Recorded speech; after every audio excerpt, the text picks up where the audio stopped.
Assalamualaikum warahmatullahi wabarakatuh. Kembali lagi di channel Radio Horor.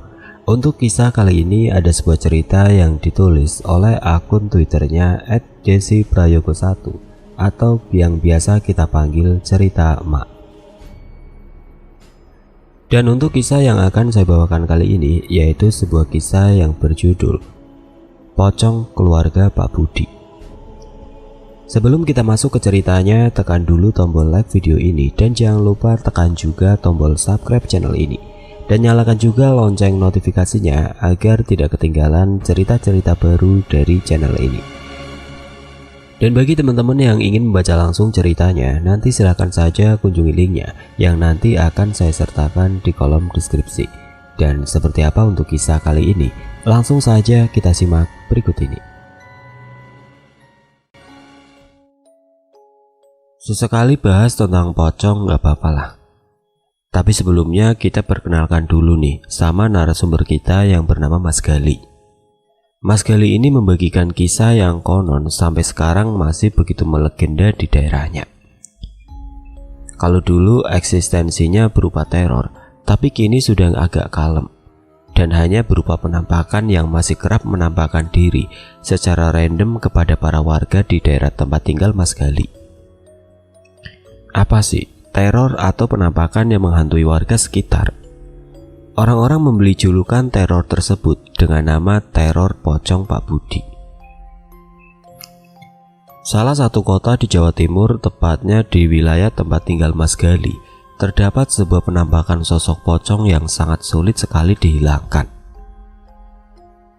Seolah sosok ini arwahnya memang ingin menetap di wilayah tersebut. Karena semasa hidupnya beliau juga merupakan salah satu warga di wilayah yang sama dengan tempat tinggal Mas Gali.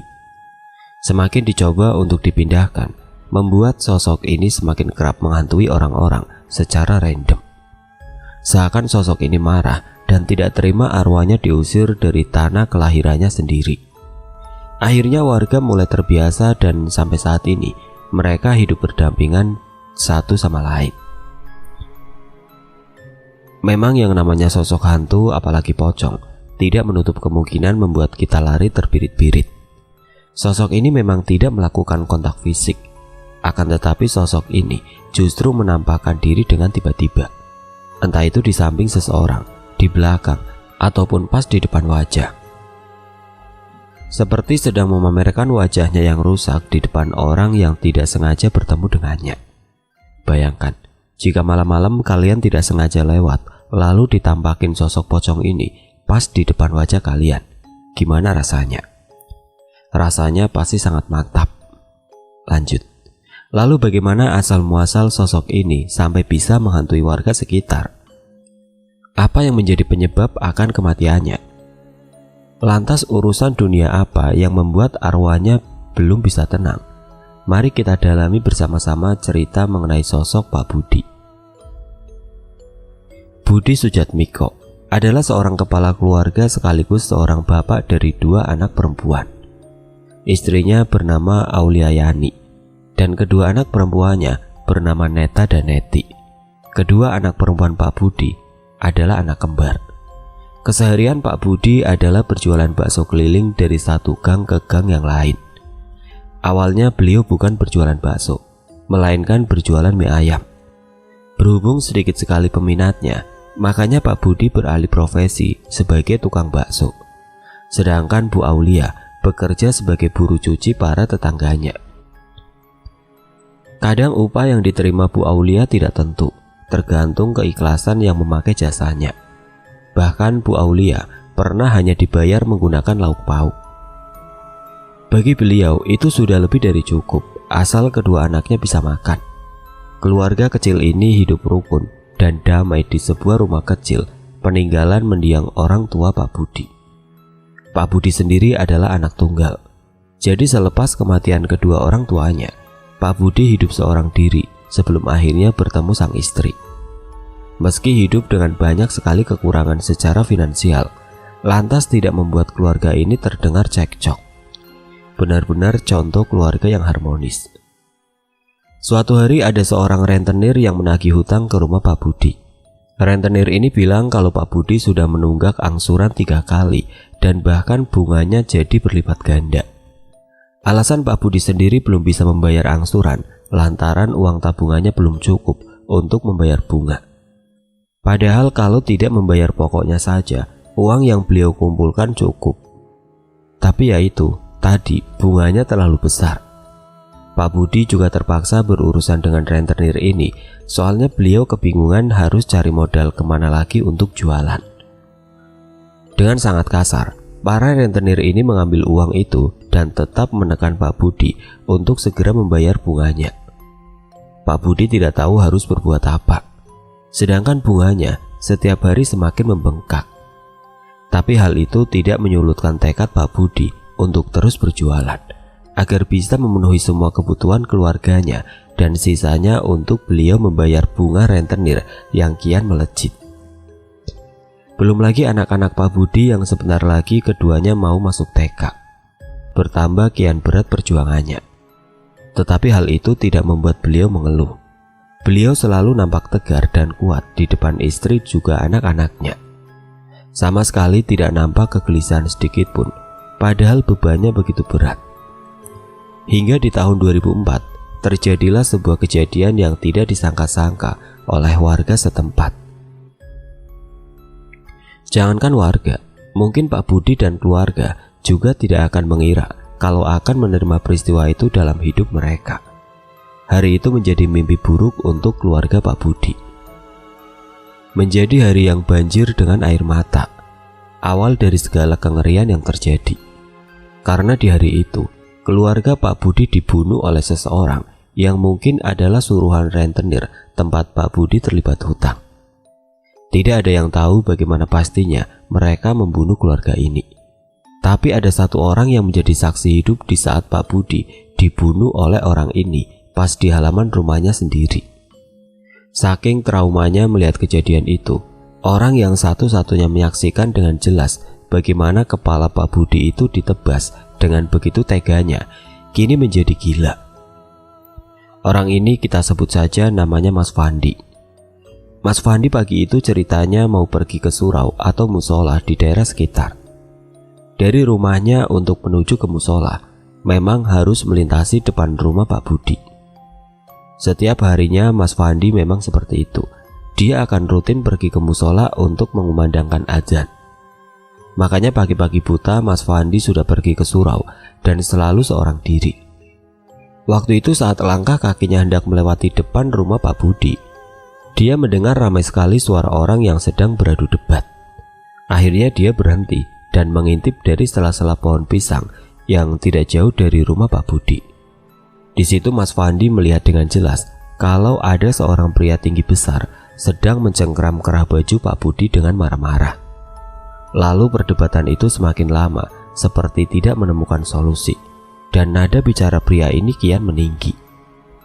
Mas Fandi tidak kenal dengan pria ini, tapi dia hafal betul dengan perawakan tubuhnya. Gak lama kemudian keluar dua pria dengan badan yang tidak kalah kekar dari dalam rumah Pak Budi.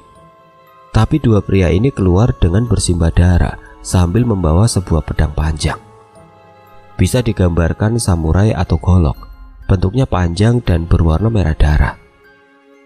Mata Mas Fandi terbelalak dan dia mulai bertanya-tanya. Dua pria itu berdarah, sampai seperti itu kenapa? Mas Fandi melihat Pak Budi menangis histeris sambil memohon ampun dan minta untuk tidak dibunuh. Pak Budi juga bilang kalau beliau meminta waktu lagi untuk melunasi bunganya. Sedangkan Mas Fandi yang gak tahu apa-apa melihat semua itu jelas kebingungan. Kemudian tanpa ABC, salah seorang di antara tiga pria itu mengangkat pedang panjang tersebut, lalu menghunuskan ke leher Pak Budi yang sedang menunduk memohon ampun di depan salah seorang yang lain. Dan ya, tidak pakai menunggu lama kepala Pak Budi terpisah dari tubuhnya. Tubuh Pak Budi langsung jatuh ke tanah bersimbah darah, dan detik itu juga Pak Budi meninggal dunia.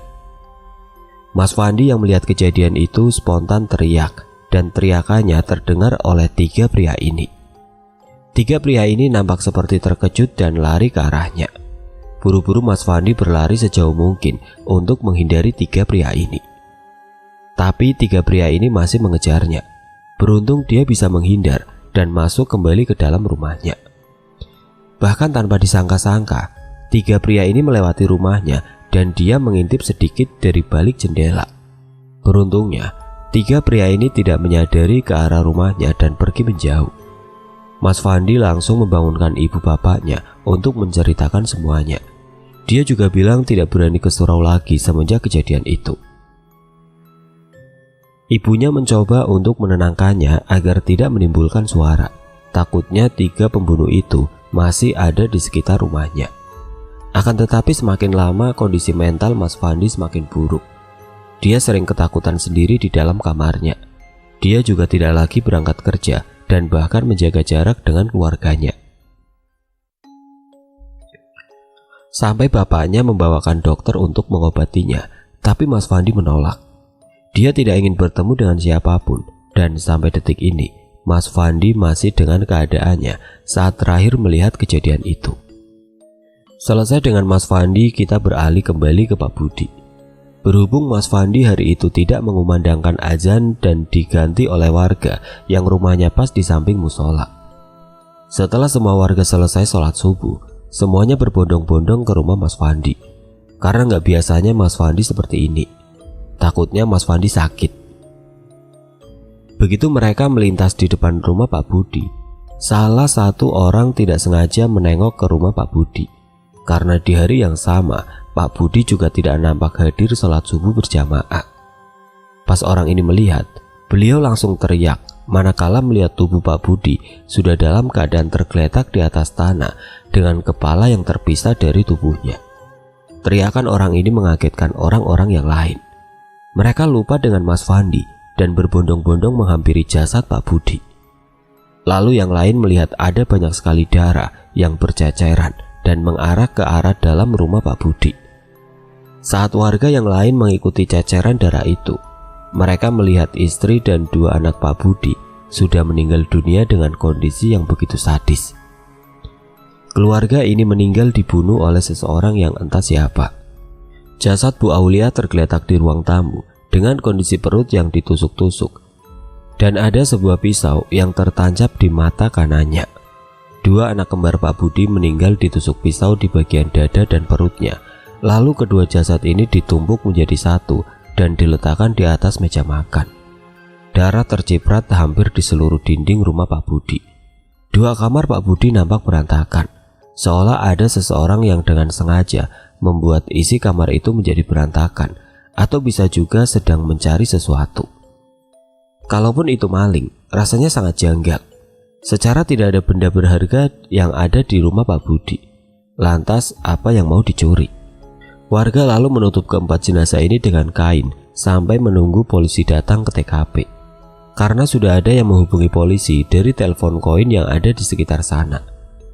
Sedangkan ada nih 2 orang yang menyadari kalau darah itu juga mengarah ke sebuah tempat.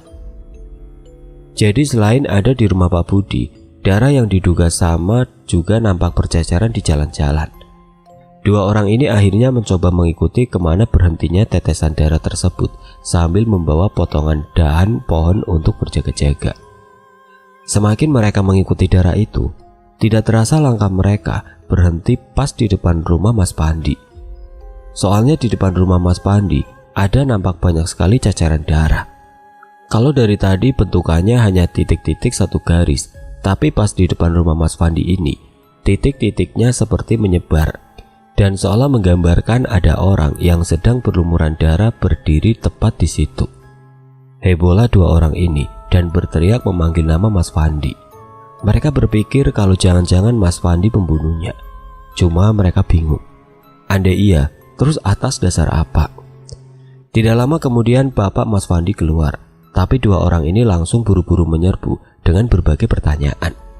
Bapak Mas Fandi kebingungan dan beliau melihat ke arah darah yang dimaksud.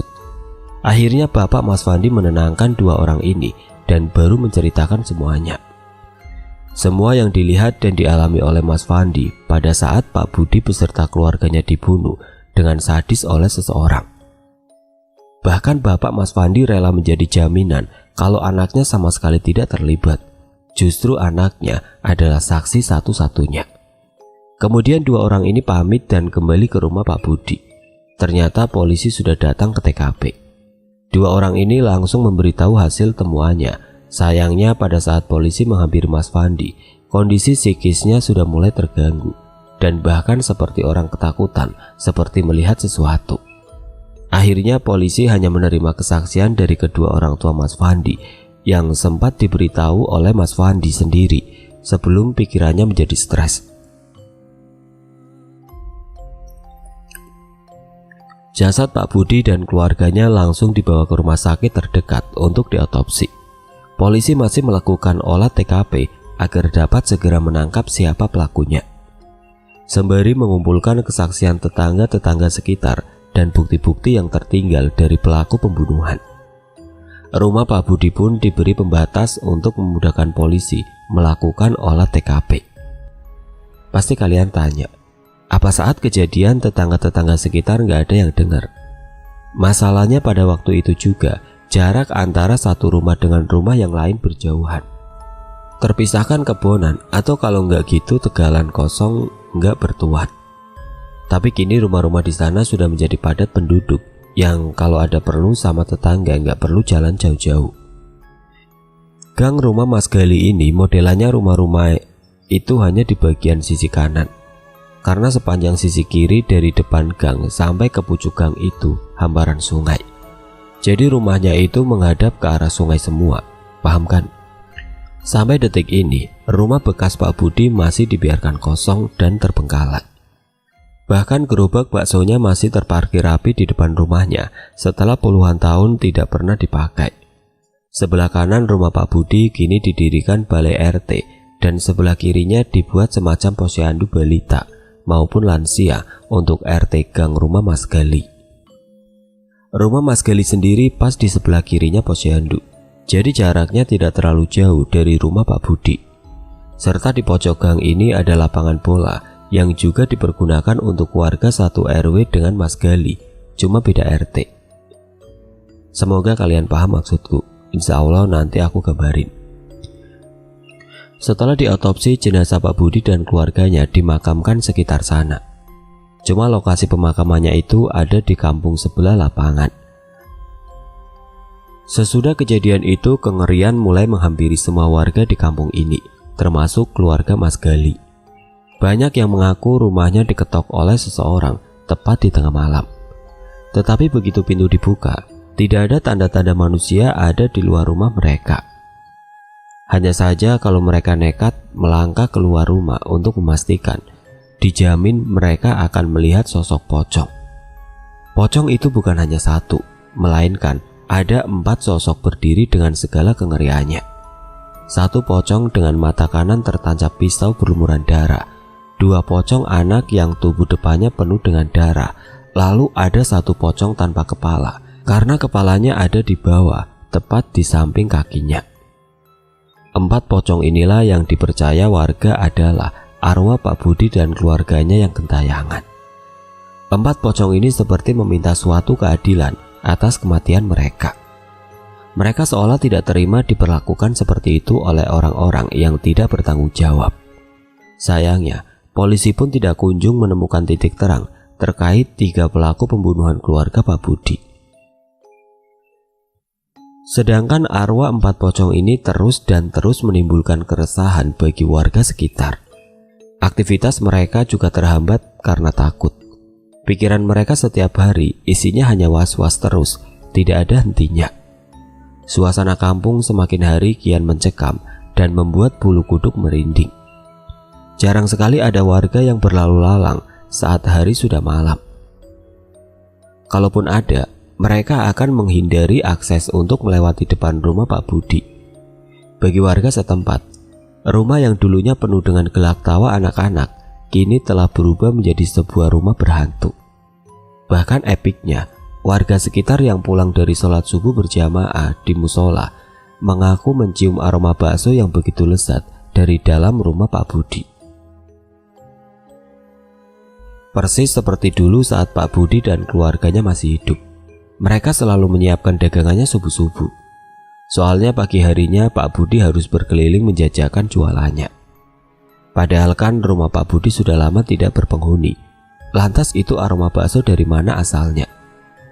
Tidak ada satupun warga yang bisa menjawab pertanyaan tersebut. Masih menjadi pertanyaan semua orang yang melintas di depan rumah Pak Budi. Setiap subuh, aroma itu masih sering tercium. Kalau dulu aroma itu membuat orang-orang sekitar menjadi lapar, tapi kini aroma itu menjadi sebuah firasat kurang baik. Teror masih kerap menghantui warga sekitar. Suatu hari ada saudara Mas Gali yang nginap di rumahnya, namanya Mas Danar. Sedangkan di hari itu bertepatan dengan tahlilan 100 harinya meninggalnya keluarga Pak Budi. Semua orang membuat masakan masing-masing dan selepas sholat maghrib dibawa ke musola untuk sajian tahlilan yang bertujuan untuk mengantar arwah keluarga Pak Budi tenang di alamnya. Pada saat itu Mas Danar menolak untuk ikut, sedangkan Mas Gali dan keluarganya pergi semua ke musola. Tinggal Mas Danar seorang diri di rumah Mas Gali. Alasan Mas Danar tidak ikut karena tubuhnya masih terasa pegal-pegal naik kereta api selama perjalanan dari kota ke kota Mas Gali. Ya sudah, keluarga Mas Gali juga tidak mau memaksa, tapi mereka memperingatkan Mas Danar agar tidak keluar rumah. Jika ada yang mengetuk pintu, jangan pernah dibukakan dan menganggap tidak mendengar apa-apa. Atau kalau bisa, langsung masuk kamar dan segera menghubungi Mas Gali. Mas Gali sendiri juga tidak sempat menceritakan karena waktunya sudah mepet. Pergilah Mas Gali dan keluarganya meninggalkan Mas Danar.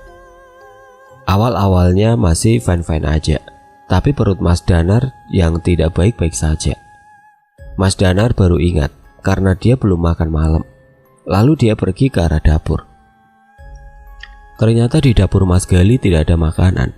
Ada sih bahan makanan, cuma Mas Danar gak bisa masak. Kecewa, tapi salah dia juga karena tidak segera memberitahu sebelum keluarga Mas Gali pergi. Pikir orang-orang Mas Danar sudah makan di kereta. Untuk menghibur diri, Mas Danar lalu menyalakan TV di ruang tamu. Tiba-tiba dia mendengar suara "Bakso, bakso," disertai dengan ketukan khas tukang bakso. Rianglah Mas Danar, lalu dia mengintip dari jendela, dan memang ada tukang bakso yang berhenti tepat di depan rumah. Buru-buru Mas Danar keluar rumah dan berteriak, "Pak, bentar ya, saya ambil mangkok dulu." Si penjual bakso ini tidak merespon apa-apa dan hanya menganggukkan kepalanya. Langsung tuh Mas Danar ambil satu mangkok dan satu sendok yang ada di dapur. Tidak lupa dia ambil dompetnya yang ada di kamar Mas Gali, dan setelah itu berlari menghampiri tukang bakso itu. Mas Danar bersaksi, sewaktu dia memakai sendalnya, tukang bakso ini sedang menjuali pesanan anak kembar cewek. Waktu dia mendekat, tukang bakso ini bilang, "Ambil sendiri ya Mas, saya mau antar pesanan 2 anak ini." Mas Danar sebenarnya biasa aja lihatnya, cuma tukang bakso dan 2 anak kembar ini penampilannya aneh. Anehnya kenapa? Soalnya tubuh mereka pucat banget. Bukan hanya tubuhnya, tapi juga wajah dan juga bibir mereka. Lalu mereka bertiga mengarah ke sebuah rumah yang gelap banget. Dan Mas Danar bersaksi kalau dia juga melihat ada seorang ibu-ibu yang keluar dari dalam rumah sambil membawa pisau dapur di tangan kanannya. Ibu itu berjalan ke arah 3 orang ini dengan wujud yang sama saja, pucat dan tidak berekspresi sama sekali. Berhubung Mas Danar tamu di situ, ditambah dia juga sedang lapar sekali, dia mengabaikan keanehan tersebut dan mulai menyiapkan pesanannya sendiri. Tahu tadi tukang baksonya sudah kasih izin. Mulai itu Mas Danar menyiapkan bihun dan aneka sayuran di dalam mangkoknya. Dia heran lagi karena sayur dan bihunnya dingin sekali, padahal cuaca sekitar saat itu sedang panas-panasnya walau di malam hari. Mencoba untuk berpikir positif, mungkin sudah malam dan jualannya dari siang, kan nanti kalau dikasih kuah jadi hangat. Akhirnya Mas Danar kembali asik dengan segala kreasi di mangkoknya. Kembali dia tuangkan saus, kecap dan sambal sebagai pelengkap. Kini mangkoknya sudah siap untuk dituangkan kuah baksonya. Mas Danar menoleh ke belakang dan dia melihat kalau rumah yang dia lihat sebelumnya tahu-tahu menjadi gelap juga sepi. Lah, kemana perginya si tukang bakso? Sedangkan perutnya sudah kelaparan. Pikir Mas Danar, si tukang bakso itu sekalian ke warung depan untuk beli garam. Kebetulan garamnya tinggal sedikit. Dia juga berpikir untuk masalah harga, kemungkinan sama dengan bakso-bakso pada umumnya. Ya sudah, dia nggak pikir apa-apa, dan yang terlintas di pikirannya, dia ambil semua sendiri, lalu uangnya tinggal diletakkan di sela-sela mangkok saja. Nanti juga tukang baksonya lihat, pikir Mas Danar. Sudah ngiler membayangkan kelezatan bakso, sehingga dia sudah tidak sabar lagi. Pelan-pelan dia buka penutup dandang baksonya. Semakin tutup itu dibuka, dan bukan bakso yang dia lihat, melainkan sebuah kepala seorang pria yang sangat menyeramkan, terbungkus kain kafan. Benar-benar cuma kepala tanpa tubuh. Lalu kepala itu melihat ke arah Mas Danar. Kepala itu tersenyum dan bertanya, "Mau ambil bakso yang mana, Mas?" Mas Danar yang melihat itu langsung lari tunggang langgang ke arah depan atau musola. Begitu dia melintasi rumah itu, Mas Danar mengaku melihat dua anak kembar dan ibu-ibu tadi sudah berubah menjadi sosok pocong yang menyeramkan. Yang membuat Mas Danar tidak bisa melupakan kejadian itu saat dia melihat ada satu lagi sosok pocong yang berdiri paling kiri, tapi sosok pocong itu tanpa kepala. Di pikiran Mas Danar saat itu, mungkinkah kepala pocong itu yang dia lihat di dalam dandang bakso tadi? Di situ Mas Danar tidak bisa berkata-kata dan dia kembali melanjutkan larinya. Sampai dia tidak kepikiran untuk menutup pintu rumah Mas Gali. Kedatangannya di depan musola sambil teriak-teriak membuat semua orang yang ada di dalam musola lari keluar menghampirinya. Mas Danar ditenangkan dan dia mulai menceritakan kronologi yang baru saja dialaminya. Saat warga mendengar cerita Mas Danar, warga kembali gelisah. Masalahnya, yang Mas Danar lihat adalah arwah keluarga Pak Budi. Mas Danar lalu diberi sarung yang sengaja disediakan musola dan dia diajak untuk mengikuti acara tahlilan bersama. Semakin lama kondisi Mas Danar sudah tenang dan dia pun berjalan pulang bersama Mas Gali beserta keluarganya. Waktu melewati rumah itu, Mas Danar kembali melihat dan rumah itu terlihat gelap, seolah tidak ada siapapun di sana. Karena dia berjalan sambil meleng, tidak sengaja kakinya menginjak pecahan bakso. Dia menggeram kesakitan, lalu matanya melihat ke bawah. Dengan ekspresi muka yang terkejut, Mas Danar berkata, "Ini kan mangkokku tadi." Lalu orang-orang kembali berkerumun ke arah Mas Danar dan sama-sama menyaksikan mangkok yang dia maksud tersebut. "Aku ingat banget, Li. Ini mangkok yang aku siapkan tadi. Sayuran sama bihunnya aku sendiri yang ambil. Aku kira ya tukang bakso beneran. Nggak taunya." Sambil bergidik ngeri. "Sebenarnya di sini ada apa sih, Li?" kata Mas Danar kepada Mas Gali. Akhirnya di depan rumahnya dan di depan banyak orang, Mas Gali menceritakan semuanya kepada Mas Danar. Serta mangkok itu menjadi saksi bisu kalau apa yang dialami Mas Danar bukanlah karangan belaka. Terlebih Mas Danar juga tidak tahu apa-apa terkait keluarga Pak Budi. Kejadian horor itu tidak hanya terjadi kepada Mas Danar, melainkan juga dialami oleh Mbak Hana. Mbak Hana ini rumahnya ada di kampung sebelah lapangan. Pada saat itu Mbak Hana perjalanan pulang dari kampusnya menggunakan sepeda motor. Tiba-tiba di dekat lapangan, Mbak Hana mendengar ada suara anak cewek nangis. Mbak Hana pun memberhentikan motornya dan memperhatikan ke arah sumber suara itu. Matanya menangkap sosok anak perempuan yang usianya sekitar 5-6 tahun, sedang nangis di pinggiran salah satu gawang yang ada di lapangan tersebut.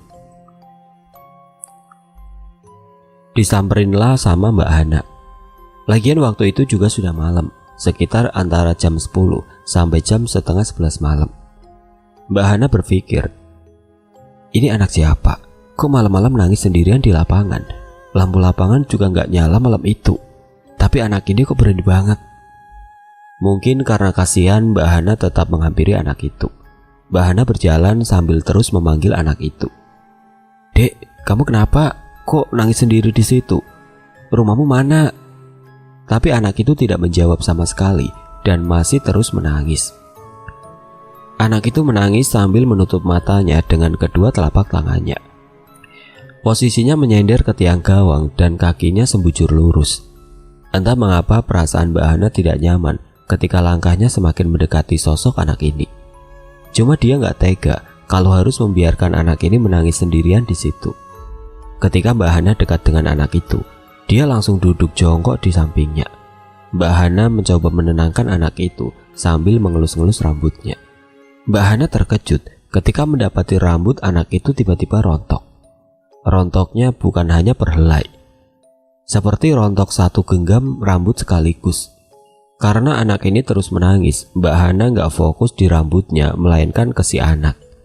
Dibujuk dengan cara apapun, anak ini tidak kunjung diam. Belum selesai menghadapi anak ini, Mbak Hana dikejutkan dengan satu suara anak-anak lagi yang berada tepat di belakangnya. Anak ini seakan menjawab pertanyaan Mbak Hana, walau pertanyaan itu bukan untuknya. "Tubuh kita sakit dan itu adikku." Pada saat Mbak Hana menoleh ke belakang, Mbak Hana justru lebih terkejut lagi karena sosok anak kecil yang ada di belakangnya dalam kondisi berbalut kain kafan. Ya, anak kecil itu berwujud pocong berlumuran darah. Mbak Hana kembali menoleh ke arah anak kecil yang menangis, dan dia mendapati anak itu berwujud sama persis dengan sosok anak yang ada di belakangnya. Mbak Hana langsung berdiri. Dia berjalan mundur dan tetap terus menatap ke arah dua pocong anak kecil itu. Dia baru saja tersadar bahwa malam itu dia telah bertemu dengan dua anak kembar dari keluarga Pak Budi yang sudah meninggal. Mbak Hana masih dengan posisinya yang berjalan ke belakang dan terus menatap ke arah dua pocong tersebut.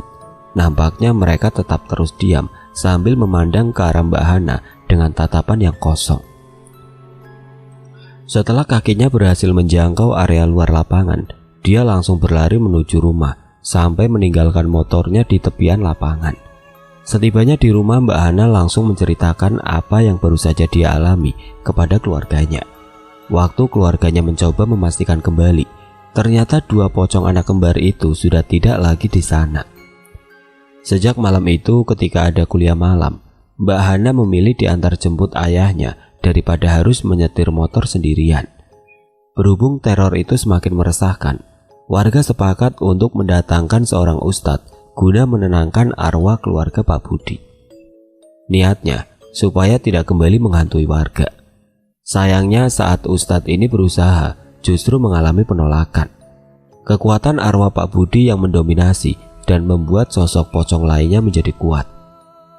Sehingga mereka ingin memberitahu kepada semua orang kalau sampai kapanpun mereka, arwah keluarga Pak Budi, tidak mau dipindahkan dari sana. Bagi arwah ini, rumah itu adalah rumahnya dan sampai kapanpun tidak akan ada orang lain yang bisa mengusirnya dari rumahnya sendiri. Masih ada satu teror lagi yang ingin aku persembahkan untuk kalian. Hitung-hitung sebagai kesaksian terakhir yang mengaku sempat bertemu dengan 4 pocong keluarga Pak Budi. Sekaligus sebagai titik terang bagi polisi karena sudah berhasil menangkap 2 dari 3 orang tersangka yang membunuh keluarga Pak Budi. Malam itu adalah 1000 harinya keluarga Pak Budi.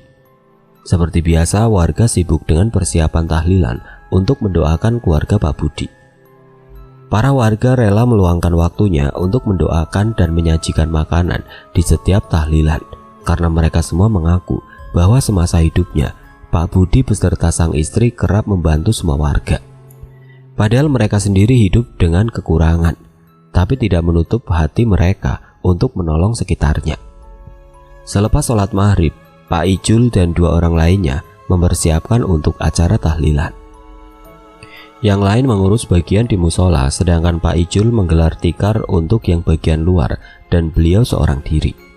Begitu menggelar salah satu tikar, samar-samar beliau mendengar ada suara bapak-bapak yang memanggil namanya. Beliau mengedarkan pandangannya ke sekitar, tapi beliau tidak melihat siapa-siapa dan beliau kembali melanjutkan tugasnya. Akan tetapi suara itu terdengar kembali, bahkan semakin jelas. Kembali beliau pandangi sekitarnya, tetap sama hening dari sebelumnya. Ketika beliau menyapu tikar memakai sapu lidi agar debunya hilang, dalam posisi membungkuk, mata beliau menangkap sosok laki-laki yang berbalut kain lusuh berdiri tepat di depannya. Kaki itu hanya diam dan beliau tahu bahwa itu sosok pocong yang tengah berdiri. Beliau mencoba tenang dan terus menyapu tanpa memperdulikan sosok itu. "Mau apa datang ke sini? Kan sudah 1000 hari berlalu. Ada apa?" tanya Pak Ijul sembari memberanikan diri. Pak Ijul lalu mendengar suara seorang bapak yang tengah menangis dan kini posisi Pak Ijul membelakangi sosok itu. "Aku tidak mau apa-apa, Jul. Aku hanya mau kamu menolongku," kata sosok itu kepada Pak Ijul. "Apa yang bisa aku bantu?" respon Pak Ijul. "Aku tahu di mana pembunuhku berada, jadi ikut aku," ajak sosok tersebut. Pak Ijul tidak merespon. Beliau hanya menegakkan badannya sambil menghela nafas sebelum akhirnya beliau menoleh ke arah sosok yang berbicara kepadanya. Betapa terkejutnya Pak Ijul saat melihat sosok yang ternyata berbicara dengannya adalah sesosok pocong tanpa kepala. Sosok itu melayang ke arah sebuah gang di samping musola, yang mana gang itu mengarah ke bagian kampung belakang. Pak Ijul coba mengikuti sosok itu dengan perasaan harap-harap cemas. Tiba-tiba sosok pocong ini berdiri di seberang sebuah rumah yang mana semua warga tahu kalau rumah itu adalah rumah seorang rentenir. Yang membuat Pak Ijul terkejut justru ketika beliau melihat ada sebuah kepala yang sudah dibentuk pocong nangkring di sebuah kursi di samping seorang pria berbadan kekar. Wujudnya benar-benar hanya kepala saja dan matanya terus menatap laki-laki itu seolah memberitahu sesuatu, tapi beliau tidak paham. Sosok pocong tanpa kepala di sebelahnya ini berkata, "Dua pria yang di sana adalah suruhan Bu Uni, dan mereka juga yang telah membunuhku." Selesai berbicara seperti itu, sosok ini tiba-tiba hilang gitu saja. Pak Ijul pun langsung lari balik ke arah musola. Pas beliau sampai, ternyata sudah banyak orang yang mencarinya. Sambil ngos-ngosan beliau menceritakan semuanya. Ada orang yang percaya dan tidak tentang pernyataan Pak Ijul. Tapi orang yang percaya langsung menghubungi kantor polisi terdekat agar segera datang. Berselang beberapa menit kemudian, datanglah 5 orang polisi dan mereka berjalan ke arah musola. 5 polisi ini mencoba mendengarkan kesaksian Pak Ijul. Meski terkesan absurd, tapi polisi ini mengesampingkan egonya dan mulai mempertimbangkan untuk melakukan penggeledahan rumah Bu Uni. Sebagian orang tetap menyiapkan acara tahlilan malam itu dan sebagiannya ikut bersama 5 polisi tadi. Singkat cerita, tibalah mereka semua di depan rumah Bu Uni. 2 pria yang sedari tadi duduk-duduk di depan terlihat ketakutan dan berusaha kabur. Beruntung bisa segera diamankan. Polisi yang lain mencoba menggeledah ke rumah Bu Uni dan mereka menemukan ada 3 buah pedang panjang yang terpajang di ruang tamu rumah Bu Uni. Meski sudah dibersihkan, nyatanya salah satu pedang panjang itu masih tersisa beberapa bercak kecil darah yang sudah mengering, dan polisi menduga kalau bercak darah yang tersisa itu adalah darah milik keluarga Pak Budi. Walau mereka mengaku kalau itu darah tikus yang belum lama mereka bunuh dengan pedang tersebut, rasanya polisi ragu dengan pernyataan itu. Ya kali, orang bunuh tikus pakai pedang sepanjang itu. Ribet sekali. Ditambah penampakan darah yang sudah mengering itu seperti terkesan lama sekali. Setelah hasilnya dikirim ke laboratorium dan sudah keluar, menyatakan bahwa darah yang ada di pedang itu mirip dengan darah salah satu anak kembar Pak Budi yang bernama Neta. Selain polisi mengamankan 2 pria beserta Bu Uni, polisi juga menemukan sebuah surat tanah yang dimana di situ tertulis nama Sarimin. Beliau adalah mendiang bapaknya Pak Budi. Polisi langsung mengamankan semuanya di kantor polisi terdekat sembari dimintai keterangan lebih lanjut.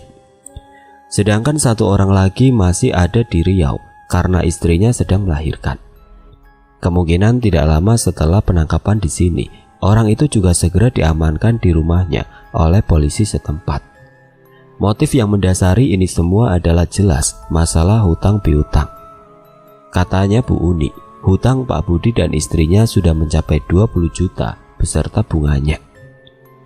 Entah bagaimana bisa sebesar itu, padahal Pak Budi hanya meminjam modal 1 juta, tahu-tahu sudah 20 juta.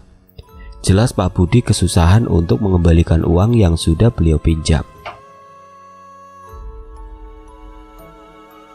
Selain itu, polisi juga membaca pola licik dari Bu Uni sendiri. Sebenarnya Bu Uni mengincar rumah Pak Budi karena menurut buku milik Bu Uni, polisi menemukan sebuah rencana pembangunan kos-kosan di rumah milik Pak Budi. Mungkin rumah Pak Budi di pinggir jalan dan aksesnya gampang. Akhirnya jadi incaran Bu Uni.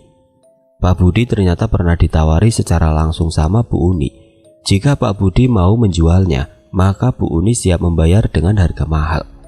Tapi Pak Budi tidak bersedia menjual rumah itu.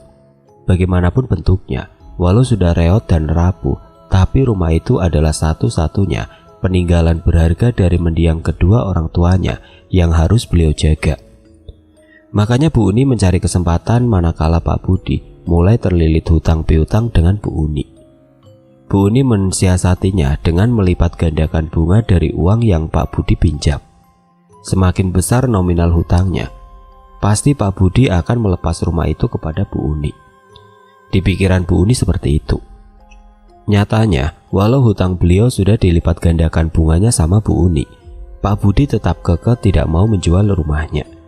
Bu Uni yang tipe orang ambisius menghalalkan segala cara agar bisa mendapatkan rumah tersebut, termasuk dengan cara membunuh keluarga yang malang ini. Mulailah Bu Uni menuliskan langkah-langkah yang harus dilakukan ketiga algojonya untuk mengeksekusi keluarga Pak Budi dan mengambil surat tanahnya. Bahkan dengan teganya, Bu Uni sampai mengambil salah satu sidik jari Pak Budi, lalu ditempelkan ke sebuah dokumen yang sengaja sudah beliau siapkan demi mendapatkan rumah itu. Padahal kondisi saat itu Pak Budi sudah tewas dengan kepala yang terpenggal. Bu Uni bukan hanya mengambil rumah yang bukan haknya, melainkan Bu Uni dan algojonya seperti malaikat pencabut nyawa keluarga Pak Budi. Andai arwah Pak Budi malam itu tidak menemui Pak Ijul, mungkin sampai detik ini pembunuhnya tidak akan pernah terungkap. Soalnya Bu Uni memiliki banyak sekali dekengan yang kuat. Akan tetapi sepertinya semua dekengannya tidak ada yang berani membelanya di pengadilan.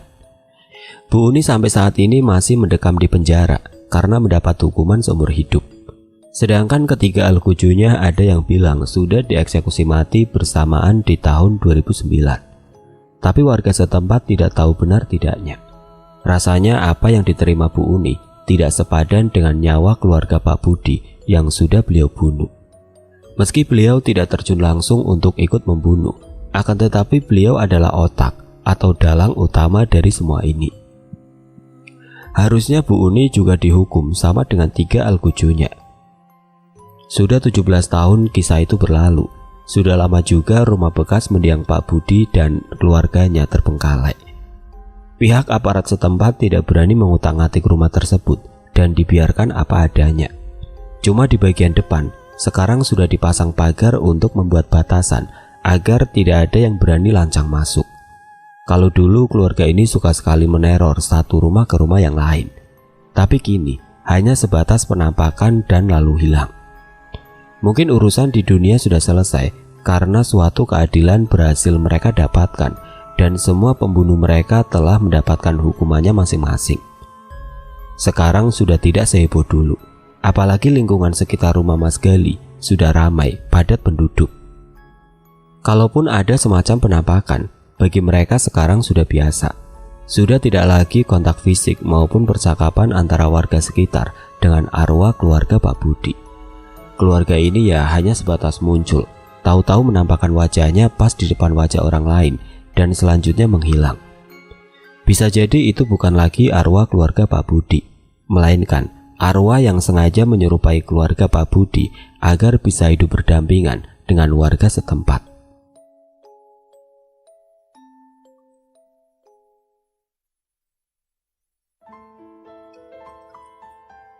Oke teman-teman, sekian untuk cerita kali ini. Bagaimana menurut kalian tentang kisah ini? Tulis komentar kalian di kolom komentar. Dan bagi teman-teman yang baru bergabung, jangan lupa untuk like, komen, share, serta subscribe channel ini. Dan nantikan kisah-kisah horor berikutnya tetap di channel Radio Horor. Wassalamualaikum warahmatullahi wabarakatuh.